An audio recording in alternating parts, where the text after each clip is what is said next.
life just was never meant to be the same. Darren Stevens was an advertising specialist and Samantha, well, she was a witch. She was a good witch, but a witch after all. Darren would not let her use any of her powers to do anything to help them out financially or otherwise, and this made things difficult for her. She had long decided that marrying a mortal had many benefits, and if she had to live as a mortal, that was fine with her. Now, as far as Samantha's parents were concerned, Darren was just plain trouble. Neither her father or mother approved of the marriage and were known to sabotage it from time to time. Her mother came over nearly daily, where her father only came once in a while. Andorra, Samantha's mother, had played many a mean trick on him, and her father had done the same. It was because of all the stress of having an important job and the fact that Darren and Sam were still newlyweds that Darren made the suggestion that Sam and him take a trip to Maine for a few days. He had gone to York Beach as a young boy and looked forward to the trip. They both were very fond of seafood, and the lobster was the best that you could taste up in Maine. The fishermen brought fresh seafood in every morning. They had little time together alone, so taking a 3-day break was something that they both were looking forward to. The morning was a very warm July day, and Darren put the top down on the convertible so that they could enjoy the sun all the way. The ride would take them about 4 hours. Darren and Sam left early that morning, just a little past 7 am. Sam loved riding in the car. Although it was very slow, she had many more chances to take a look at her surroundings. When they hit the Massachusetts line, she was starting to get a little hungry. They had decided that breakfast on the road would be better than eating at home since they had left at such an early time. They pulled into small family-run place on the Mohawk Trail in Shelburne Falls, Ma. The view was spectacular, and Darren made a mental note that this would be the place to when the fall foliage hit. The restaurant sat on a hill overlooking a river with the mountains surrounding them on all sides. The food was delicious, and they were glad that they had stopped there. The rest of the ride was uneventful, however. They made several stops on the way, and to Darren's dismay did not get to Maine until way after 10 p.m. Now it is going to be very difficult to find a good motel room, Darren thought to himself. As they rounded the corner, Sam noted that they had arrived in a small town named Schooner Bay. As they went by the 2 hotels that they saw in the area, they both noted that the hotels had no vacancy signs hung out. Well, this is a problem. Now we are in the middle of nearly nowhere and no place to stay, Darren grumbled. Honey, I wanted this to be a wonderful 3 days, and look what happens. I'm so sorry. It is okay. What is life without a bit of adventure? Sam told him with a grin. Here, this is Gregg Road. Perhaps there will be a place to stay out here. Sam and Darren had gone just about a mile when the motor on the car started to sputter. Darren tried to coax the gas pedal but got no response. Great, this is all we need. Now the car won't run. I can get it to work. Sam offered. No witchcraft. I will take care of it myself. Darren told her as he got out of the car. He then opened the hood and took a look at the engine. The car was not getting any gas, and Darren knew that it would have to be towed. I am afraid that there is a blockage in the gas line and the car will have to be towed. There is a house right down the street. Perhaps I can make a call from there, he told her as nicely as he could. I don't want to sit out here alone in the car. Can't I at least go to the house with you? Sam asked him with a grin. Come on, the lights are on, so hopefully someone will be awake. Darren told her and took her hand. As they approached the house, Sam knew that this was going to be a different kind of adventure. The house was in need of some repairs but had signs of a family living there. It had a large front porch with a widow's walk and a ghost of all things. Sam decided not to say anything to her husband. However, the spirit of a captain was up on the widow walk watching them. Darren knocked on the door and a lovely blonde woman in her 30s answered. They made introductions and she introduced herself as Carolyn Muir. On the table in the foyer was an old candlestick phone. Darren tried to call a tow truck for help but there was no answer. I am afraid that you will not be able to reach anyone tonight. All of the service stations in the area don't open until tomorrow morning at 8. You are welcome to spend the night here. I have a spare bedroom. Mrs. Muir offered them. Darren looked to Sam, who with a smile shook her head. Thank you. Darren told her and he walked off to get their things. You have a lovely home, Mrs. Muir. Whoever built this home had impeccable taste. Sam told the nice lady. Thank you, she said, and she opened the doors to the parlor. The house was built by Captain Daniel Gregg just over 100 years ago. This is a portrait of him, and with that she pointed to the picture above the mantel. Yes, that was the captain that she had seen up on the Widow Walk. To Sam's surprise, the spirit appeared next to Mrs Muir and was arguing with her about the company that would be staying at Gull Cottage. So that is the name of this home, she thought to herself. Just then Darren came in with their things and Mrs Muir showed them to their room. The room was small but the bed was comfortable and clean. They would be fine staying there for the night. But Sam couldn't just spend the night there, she had to meet the captain. After Sam had made sure that Darren had gone to bed and that she wouldn't be disturbing anybody, she made her way back to parlor and stood beneath the portrait. "Captain Gregg," she said. "I know that you are here and it would be an honor for you to speak to me." A few minutes later the captain appeared to her. He looked at her with fire in his eyes, however, she knew that he had a kind heart. That was the one thing she could tell about people right away. It was just part of being a witch. "And now you see me, what would you like to happen?" the captain demanded. He was trying his hardest to appear stern, but there was something different about this lady. She could see him even if it had not been his wish. Who was she, he thought. It is always fascinating to me when I meet a spirit. Especially a spirit that cohabitates with a normal human family, she told him with a smile. "I take my personal privacy very seriously, madam." "Why didn't you just use some of your powers and make your car work for you?" the captain asked her. "How do you know about any powers that I supposedly have?" Sam asked him but knew that it was useless. "Let's not play games, madam. You are trying to act nonchalant, but I can see right through you," the captain told her. "You are a good witch. Why did you marry a human?" "For the same reason that you stay with Mrs Muir, I suppose." "I love him," Sam told him. She laughed as he looked at her in bewilderment. "I do believe we could become friends, Captain." Just then the door to the parlor opened and Mrs Muir was standing in the doorway. She looked at the captain and then at Sam with a questioning look. "I am so sorry that our conversation disturbed you," Sam told her. "It is not often that I find such a fascinating spirit to communicate with." "Your captain is a very interesting man," she said with a smile. "Indeed he is," Mrs Muir said and looked up at the captain with a big questioning look.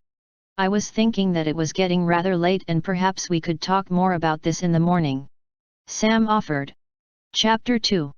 Darren and Sam woke early that morning to the sound of children and the wonderful smell of bacon, eggs and coffee.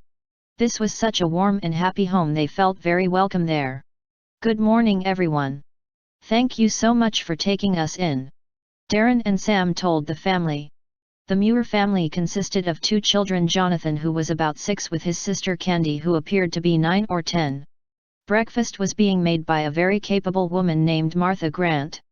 "Come have a seat, Mr. and Mrs. Stevens," Martha told them. "I have pancakes, bacon, eggs and plenty of coffee and toast for you." "Thank you so much, but we don't want to be a bother. We are going to have our car towed this morning and can get something to eat in town," Darren said. "Oh, I couldn't have you do that. Breakfast is our biggest meal here," Mrs. Muir told them from the doorway. "Besides that, you need to taste our coffee. Martha makes some of the best I have ever tasted," she said with a smile.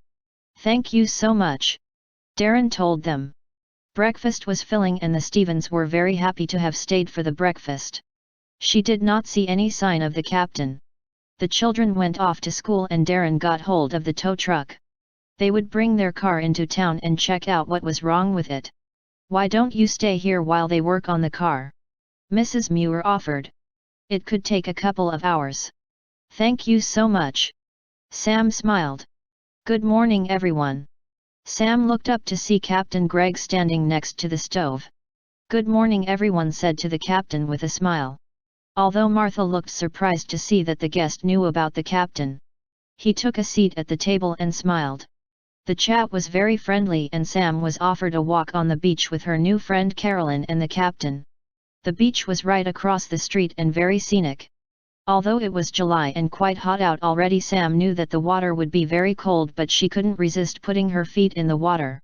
There were a few rocks and lots of shells for Sam to pick. Just as they rounded the corner, Sam saw a tow truck with her husband in it pull up in front of Gull Cottage. Oh no, she thought. Why was he coming there in a tow truck?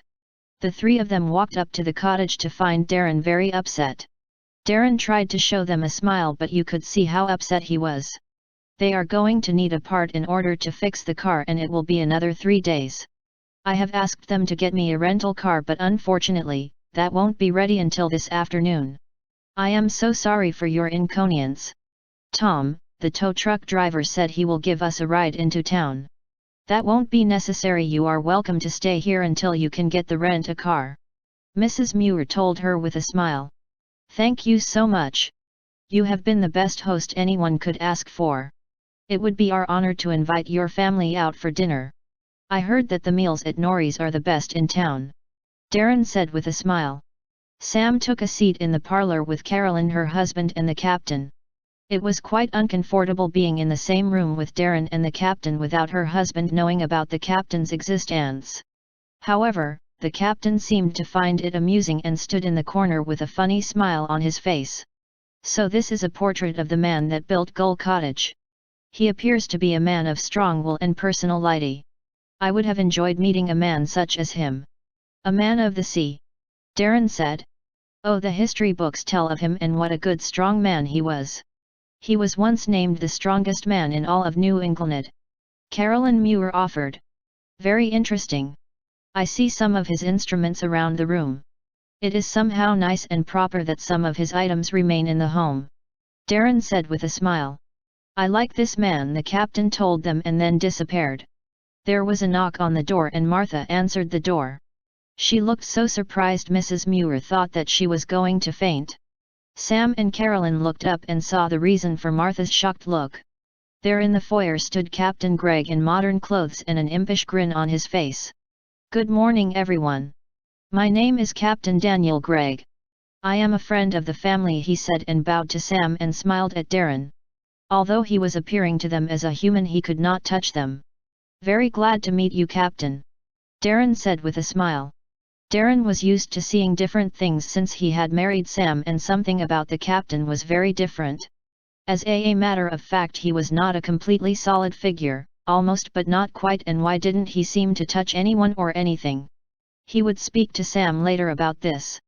Darren and the captain went out to the wheelhouse exploring while Carolyn and Sam went about doing their thing. Sam was packing some of their items when her mother appeared. Well, this is a nice little home. Dreary, her mother told her.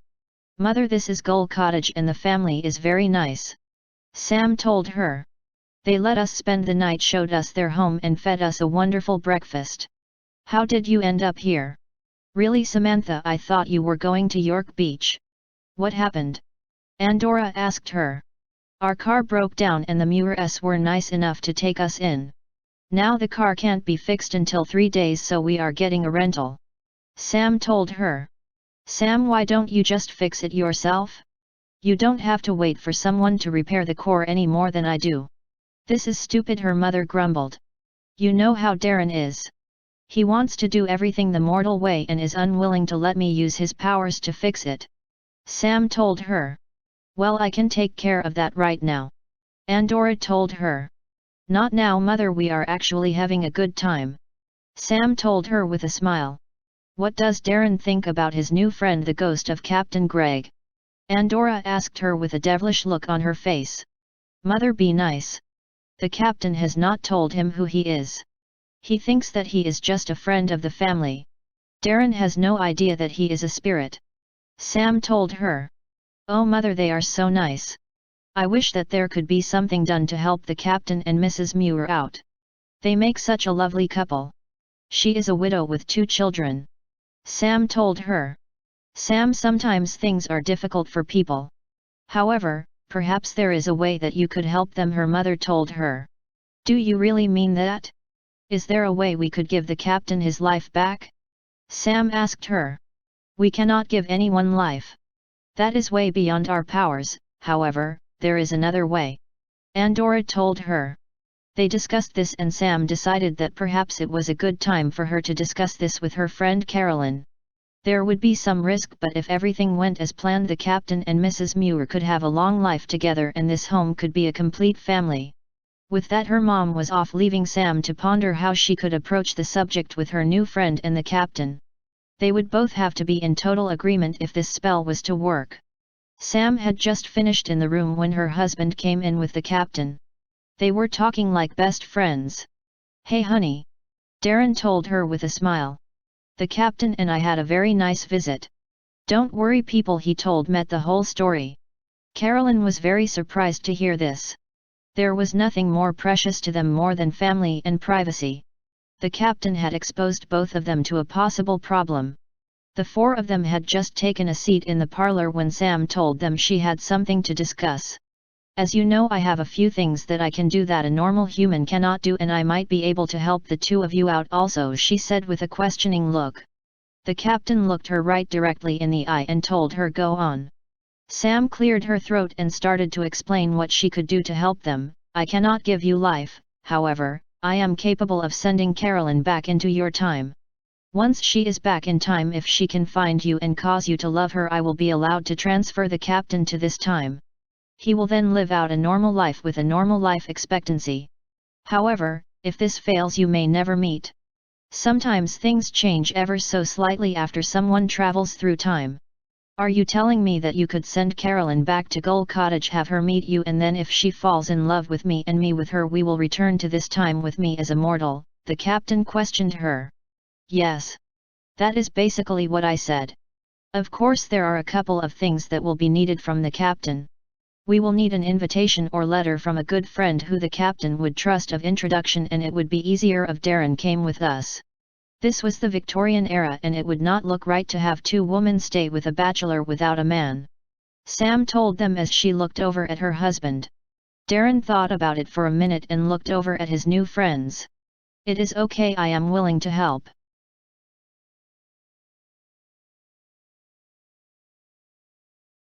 "What do you think, Carolyn?" the captain asked Mrs Muir. Sam and Darren left the room so that the captain and Carolyn could discuss this in private. This decision could be a very large life-changing situation and they would have to decide if they were going to go through with it or not. There could be consequences if things did not work out right. Of course they were in love and of course this would be a dream come true, but it still was a very hard decision. The captain looked down in deep thought. This was the chance he had always dreamed about. This was a chance to have a life with the woman and children that he loved all so much. But, how would this work? If he had not haunted Gull Cottage, things might have been very different. Would they have to move to another home? What about their memories together? Would they be lost? Would they remember before or just the way the things were now? Captain? Daniel? What are your thoughts? I know that you are very deep in thought and I want to let you know that whatever you chose I will stand by. There is nothing I would give up for a chance to have a life of my own. Sam is offering us a chance for a life of our own and still having everything that we ever had. We will still have the children and that is all that counts. If we can work it out so that we keep Gull Cottage, that would be the best that we could ever want." Carolyn spoke in deep thought also. She must protect her family also. "If there is a chance that something will happen to my family, I will not take the chance. Moving to another home would not be a happy option, however, it would be all right as long as somehow the home goes to the old seaman as I originally wanted," the captain told her with love in his eyes. "My dear, there has never been a question of how I feel for you. I love you more than I could have ever imagined and will love you for all eternity. That is a fact that I have known nearly since the first day I met you. Oh Daniel, it is so much to wish for. Going back in time and stopping you from dying from the gas heater is the easy part. Convincing you to love me is an even easier task. I just have a couple of questions for Sam, that's all," Carolyn told him. She had never wanted to hold him as much as she did at that time. "Yes, I have a couple of questions for her too. Also we need to get some paper from my time and write a letter of introduction. Of course the letter cannot be in my handwriting as I would recognize it as my own and wonder what was going on. I must not be suspicious or Sam says it won't work," Captain Gregg told Carolyn, still thinking very deeply. Darren and Sam went into the parlor to talk again about the proposal with their friends Carolyn and Daniel. Sam wasn't nervous about going back in time as she had done it many times before, but this must be precise, for this was to save her friend's life. Now you say that there can be some minor changes when there is time travel involved. What does that mean? Will the children in my home still be standing or what? The captain asked them with great concern. Oh yes, the children are not yours and the home will survive. However, sometimes small things change because of what happens when you are back in time. That is why we should do our best to have as little contact with anyone other than you while we are in that time period. Sam explained. Then I think that Mrs. Muir and I are ready. This is a note from a friend of mine who was living in Philadelphia at the time of my death. I am sure that you will be more than welcome at Gull Cottage by the other me from the other time. The coroner said that I died on Saturday evening around 10 p.m. There had been no visitors to the house since Wednesday. The weather was terrible and my maid had stayed at home, the captain told them. Thursday morning will be a good time for you to arrive. He had Darren write the letter and all was set. Sam had to be careful when back in time because her powers were limited, and so she had explained to her mother exactly where she would be if she was in need of assistance. She set the spell up so that she and the four of them would return that evening at 8 p.m. There would be a change in history, as history would now show that instead of dying by suicide, townsfolk will take for granted that the famous Captain Daniel Gregg died at sea. She hoped that that would make little difference in the time continuation. With a short incantation, Carolyn, Darren and Sam found themselves outside of Gull Cottage. Sam was able to materialize a horse and carriage so that the three of them would fit into what would be expected from a family from the 1850s. Carolyn looked up at Gull Cottage and saw how beautiful it had once been. She had worked hard to make it a great home, but it still was in need of repairs never ending, she thought to herself with a little smile.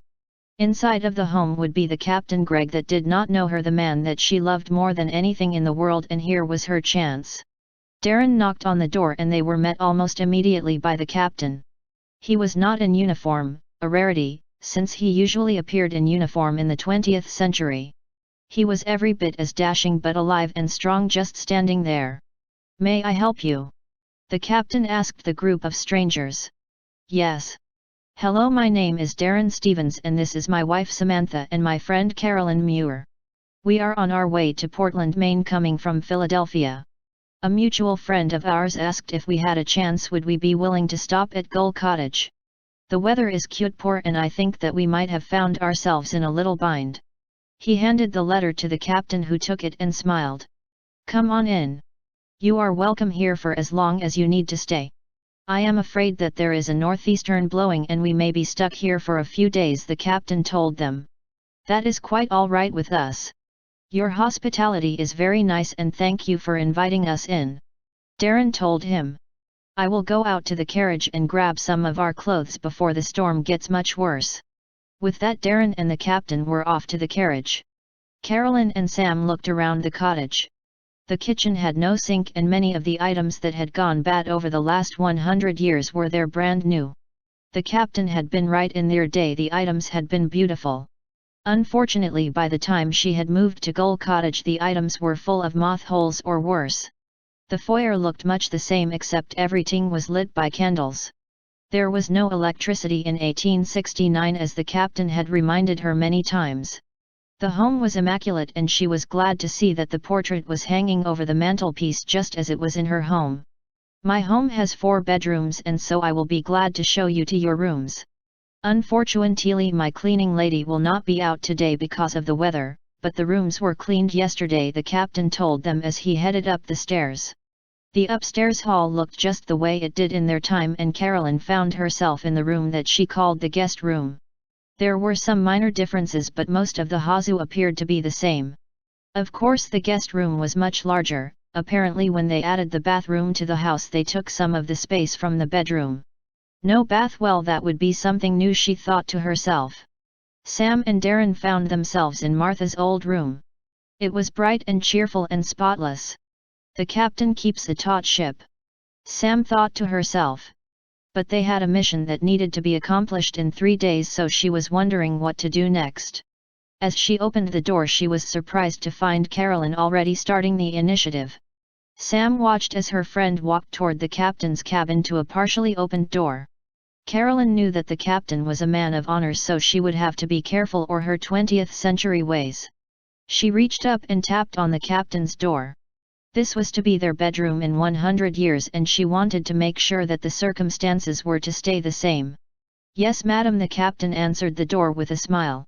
"I had just come by to thank you and let you know that the accommodations are more than adequate," she told him with the sweetest smile she could muster up.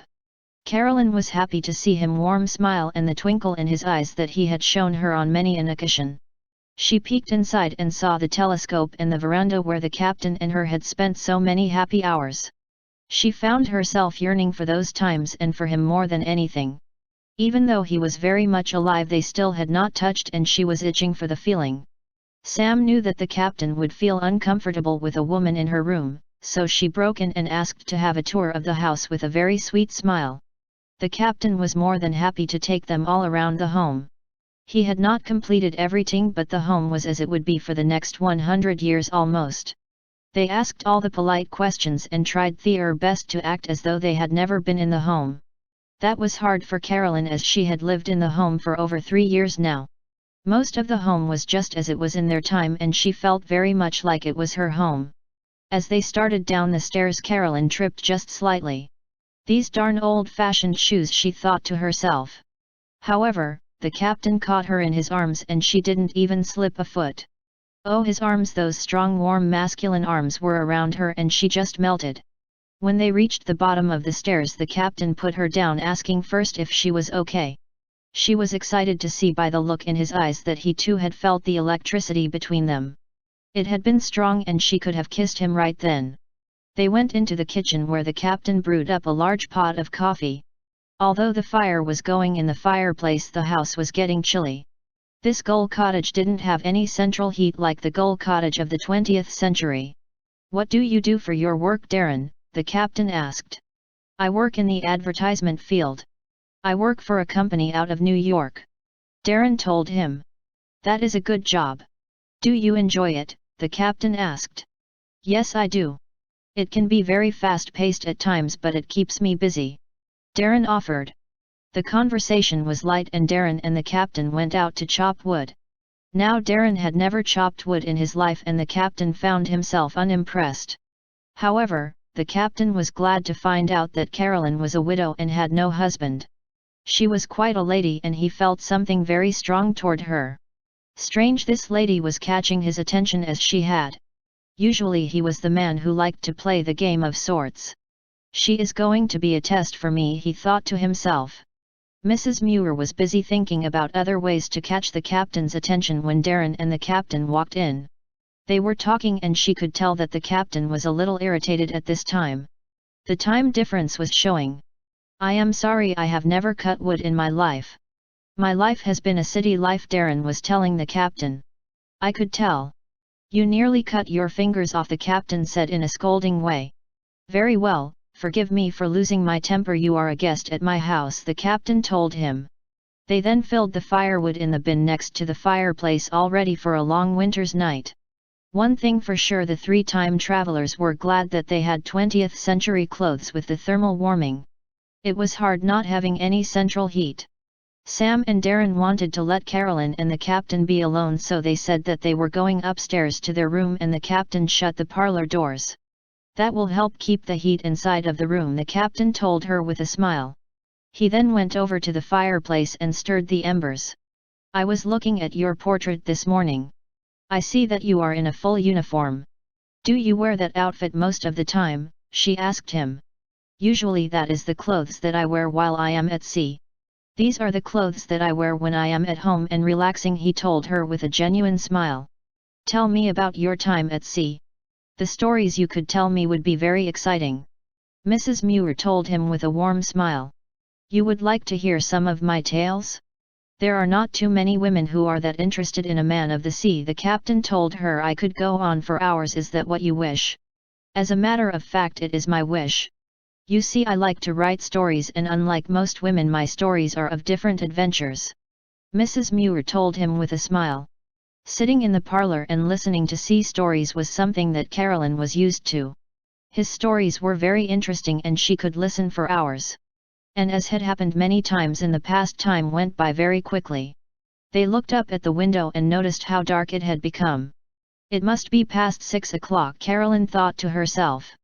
Perhaps I should start some supper. It appears that time has gone by and it is now evening, the captain told her with a bow and a smile. Between the captain and Mrs. Muir, dinner was ready within 30 minutes. Captain Gregg was a very good cook and the food looked delicious. Carolyn went upstairs and got Darren and Sam for supper. They were just sitting there wondering if they should go downstairs or not. They looked rather embarrassed and Carolyn felt sorry for them. Dinner was delicious and they enjoyed a great time together. Carolyn could see that this was the same man who she had fallen in love with in the next century. Although he was different in some ways, in most ways he was just her Captain Gregg. I hope he has some genuine feelings for me. It is all I can do to keep my hands off of him, she thought to herself. Doing the dishes sure was different. He had a pump but no hot water. You had to heat the water on the stove. The soap was handmade and a type of lime, Carolyn thought. Sam and Carolyn made sure that everything was ship-shape and scrubbed before they headed back into the parlor.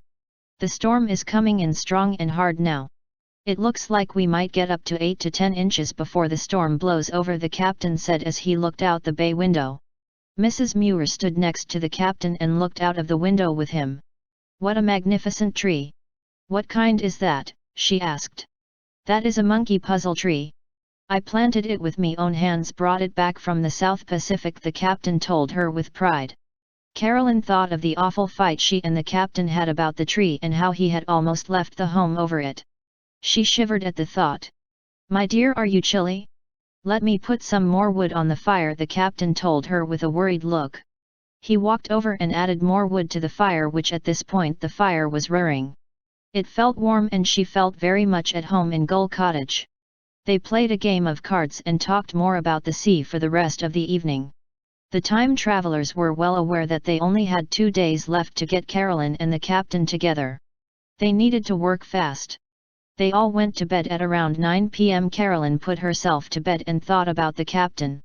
He was definitely the man she wanted to spend eternity with. Every move that he made her happy. Just a man alive, and so alive that was going to die in 2 days if she couldn't help it. The captain went to his room in a tizzy. This was not how he usually felt. A woman that liked old sea stories. A writer, a woman writer. Did they even exist? He thought to himself. Mrs. Muir sure was a wonderful change from the norm of the women he had met. He had been all over the world and had never met someone like her. He didn't know how, but he knew that she mustn't leave his home. She was going to be his wife if he had anything to say about it, for sure. He laughed to himself and settled down for a rest. The next morning the storm was even worse. Carolyn went down to the kitchen and started to make some breakfast for the whole brood. She made some biscuits with gravy, knowing that was one of the captain's favorite breakfasts. She looked out with a smile. From the kitchen she could see her strong, able-bodied sea captain chopping some wood. The weather was miserable and she wanted to have everything ready for him when he came in. Do I smell biscuits and gravy, Mrs. Muir? How did you know that was my favorite breakfast? He said with a smile. He then stood over the stove and rubbed his hands together for the warmth. Have a seat. Hot coffee will be done shortly for you. Mrs. Muir said with a smile. Thank you for chopping the wood. We will need the wood. It takes almost 24 hours for it to dry enough to use for firewood. The wood I cut this morning will be ready in the morning, he said with a smile. I have a gas heater that is good for some heating, however, the switch is faulty and I didn't get a chance to have it fixed yet, the captain told her. We don't want to use a faulty gas heater. Those things can kill, you know. Carolyn told him in a worried tone. I heard that they let off a gas that causes you to fall asleep and you just never wake up. That is very true, and that is why I will be very careful with it, the captain assured her. There is no way that he is going to die from carbon monoxide poisoning if I can help it, Carolyn thought to herself. Just then she heard Sam and Darren coming down the stairs, so they all enjoyed a large breakfast together. When you were showing us your house, I noticed that you have a large selection of books. Would it be all right if I borrowed one for reading? Carolyn asked with a smile. Of course, you are more than welcome to enjoy my library as your friends are. I will be working on my charts most of the day, the captain told them. It felt like she was back in her own time to Carolyn. She was busy reading and setting up her stories while he was in the alcove working on his charts. Darn no ballpoint pens either, I'll never figure out how to use one of these things, she thought to herself as she looked at the quill pen the captain was using. At around 11 a.m. the captain came into the parlor and offered to start lunch. In the 19th century there were no boxed meals, everything was made from scratch and took a while to make. Mrs. Muir was more than happy to help the captain make lunch. The bread that Mrs. Muir had made this morning was warm and ready, and the captain took some kind of pulled beef out from the pantry. Along with that he took out some fruit from a mason jar. They heated it up on the stove and dinner was ready for just about 12. The lunch smells delicious. When I get home I will have to go on a diet. Sam told them with a smile and took a taste. Oh, and this tastes as good as it smells. The food sure is delicious, Darren said, and I am enjoying the company as well. I am enjoying the company as well. If I was going to be stuck in the house for a northeastern, you are the people that I would like to spend the time with, he said it with a warm smile and an extra warm nod toward Mrs. Muir. After lunch Sam and Carolyn did the dishes and cleaned the kitchen spotless once again and made another loaf of bread. They could hear hammering upstairs and Carolyn knew right away that the captain was working on some of the eaves in the attic. She knew that because the captain had told her how he had been working on finishing the eaves when he passed away. Darren was upstairs with the captain, but Sam and Carolyn were sure that he was hindering the captain, not helping him. Darren meant well, but he was not handy around the house at all. At around 4 the two men came downstairs and the captain went right to the kitchen. He was getting things ready for supper when Carolyn came in to help him. Is there anything that I can do? She asked.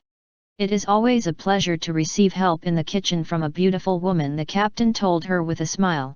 I see that you have made more bread. That is good, as we will be eating that for our dinner. Nothing like warm bread to warm the blood, Carolyn said as she sliced tomatoes.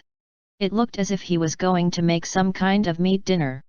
The food was very different in the 19th century, but it was good. The captain and Carolyn worked side by side for over an hour and were very pleased with the end results. Madam, I believe we make quite a pair, the captain told her and took her arm. For a moment she thought he would kiss her, but he pulled away. Dinner was delicious and once again around 7 they all went into the parlor.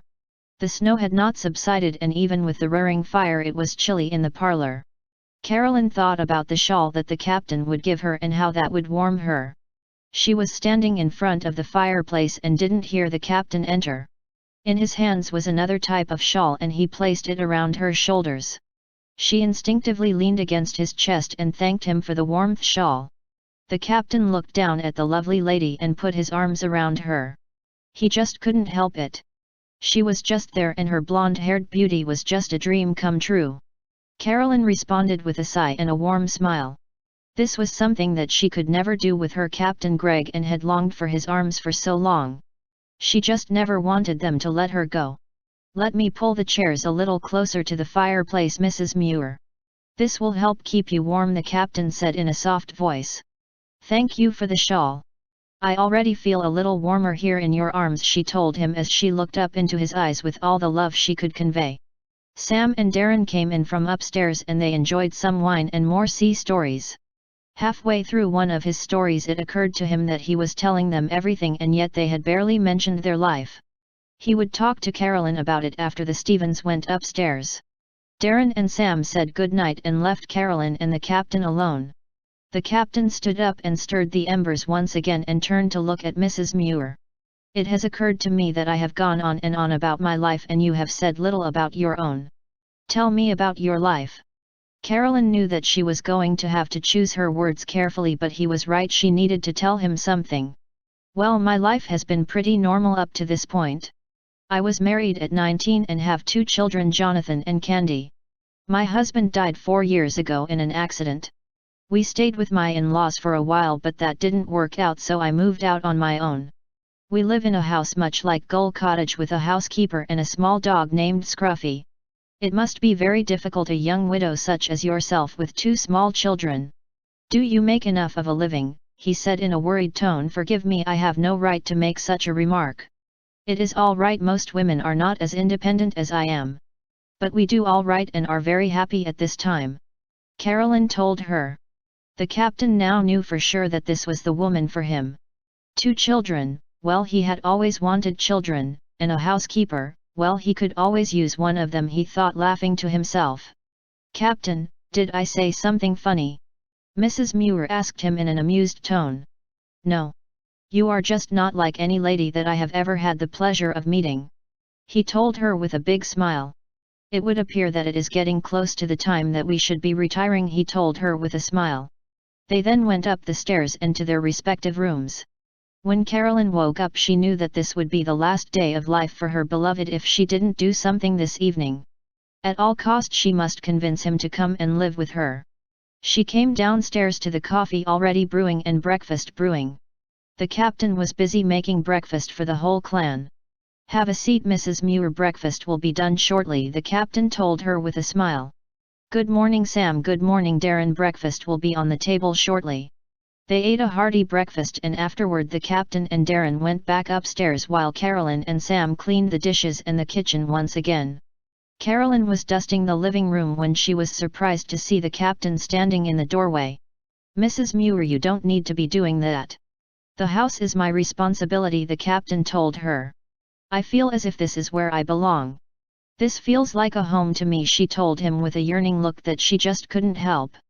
"I know that we have only known each other for a few days, but you do belong here at Gull Cottage with me. You, your children, your housekeeper and your dog," he told her. With that he pulled her into his arms and gave her a long deep kiss. She was so entwined with the captain that she now knew that they would be together forever. He did feel the same way she did. Now how was she to tell him about her? Carolyn took the captain by the hand and led him into the parlour. It was now nearly 5 o'clock and she needed to explain things to him. "Captain Gregg, I have something to tell you. Please allow me to tell you everything and then you can ask me any questions that you wish. Some of the things I have to say to you will be hard to believe, but let me tell you, okay?" They sat on the divan together and Carolyn cleared her throat. "This is it," she thought. "I will start at the beginning. 3 years ago I moved from my in-laws' home and into Gull Cottage. It looks a lot like it does now, but there have been some minor changes. I moved in and found the home to be haunted by a sea captain." She paused so that he could let the information sink in. He started to speak, but she put her finger to her lip and he quieted. "As time went by I fell more and more in love with the captain. You, my children and even the dog got to love you, but we could not touch because you are only in spirit. Then Sam came into our life and she offered us a chance to live our lives together. However, it has to be your wish as much as it is mine. You will come to my time and live out your life with me," she said to him. Carolyn was trying to read his face, but she just couldn't. "Are you mad? You say you are from another time? What time are you from? How did you get here? And you say you are in love with my spirit," he shouted. "I am not mad, confused or anything. I am a woman from the future. That is why I don't know how to work the pump or the old stove and why Darren doesn't know how to chop wood. We don't do that in our time," she told him softly. "I have a picture of my family if you would like to see it," she offered. The captain nodded and watched as the strange lady in front of her took out a photo. The photo was of a quality that he had never seen and in color of all things. The picture was of Mrs. Muir in pants of all things and 2 children, a girl in pants also and a boy with an older woman in a very short dress. They appeared to be standing on the porch of Gull Cottage. He stared at the photo for almost 2 minutes before he spoke. "And this is how my home will look in 100 years? You will wear pants and so will your daughter? Is that why you now work also?" the captain blasted. "Blast it, woman, what do you think I should say? I am hoping that you say that you will come and spend the rest of your life with me and my family at Gull Cottage. There will be just one difference, the time will be different," she said, nearly begging. Just then Sam and Darren came in and the captain gazed at them with wondering eyes. "What she has told you is the truth. We are here to take you to the future," Darren told him with great confidence. "I promise you that you won't regret it."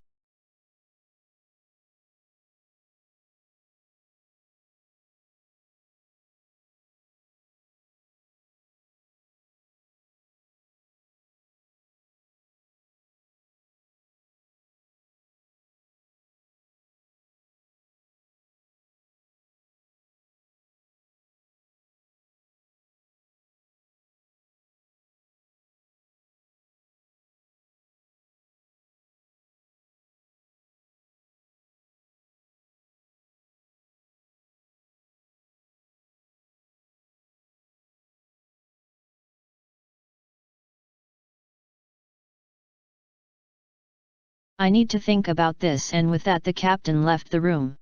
Carolyn looked to see that he had taken the photo with him and hoped that that was a good sign. The three time travelers were sure that it was no more than a half-hour later. However, it seemed as though it was 2 hours later when the captain walked back into the parlor. I have thought and thought about this and have decided that I will go back to your time. If I don't like it, can I come back to my own time? Never mind, I don't have to ask, I know that Mrs Muir and I will be happy forever, and with that he kissed her. At 8 o'clock, just as the spell had said, the four of them found themselves standing outside of Gull Cottage. Mrs Muir looked over at her car and the kids' toys in the yard and smiled. The captain was standing next to her and she knew they were off to a new adventure.